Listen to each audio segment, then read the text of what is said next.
Днес в професионална гимназия по химични и хранителни технологии професор доктор Асен Златаров, ученици от 11 В клас, специалност автоматизация на непрекъснатите производства, бяха наградени в бизнес играта Кодима, организирана от Висше училище Международен колеж. В тази игра трябва да основеш и управляваш виртуална фирма, в която изцяло мениджърът си ти. Учениците са наградени със специална награда за фирма с най-голяма крайна нетна печалба и са се класирали на национален кръг. Печалбата на екипа, консултиран от преподавателя им по икономика госпожа Стойнова, бе 12 милиона и 500 хиляди евро.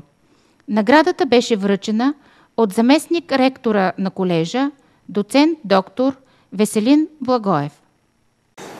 Бизнес игра Кодима е игра, която симулира реалния процес на управление на една истинска фирма в истинска пазарна среда. В която и да е фирма, независимо от областта, в която тя оперира, това, което мениджмънта, управляващите фирмата правят във връзка с клиентите, с пазара, се свежда до така наречения маркетинг микс, до комбинацията от продукт, информация за този продукт, така както ние го наричаме реклама, канали за разпределение или пласментна мрежа и разбира се ценова схема, по която се продава този продукт. Тази комбинация от всички тези фактори влияе върху резултатите на фирмата на пазара. Самата игра е по-сложна от това, което обичайно се очаква от една бизнес игра, защото е интерактивна. Всеки един от отборите, който влияе с решенията, които отбора взема, влияе върху резултатите на всички други състезаващи се.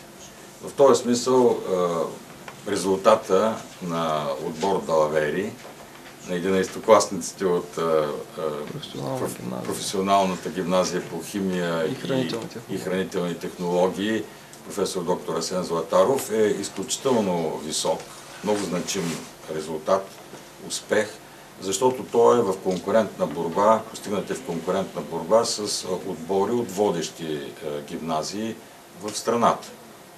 Беше ни много интересно да играем или по-скоро ръководим собствена фирма. Играта е много близка до истинския живот, тъй като изцяло от теб зависи как ще потръгне фирмата.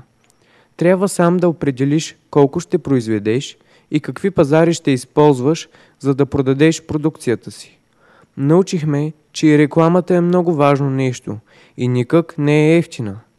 Също така, екипната игра е от голямо значение. Ако задачите се разпределят и решенията са единодушни, фирмата ще просперира успешно. Надяваме се и на национален кръг да се представим така добре. Все пак се стремим към първо място.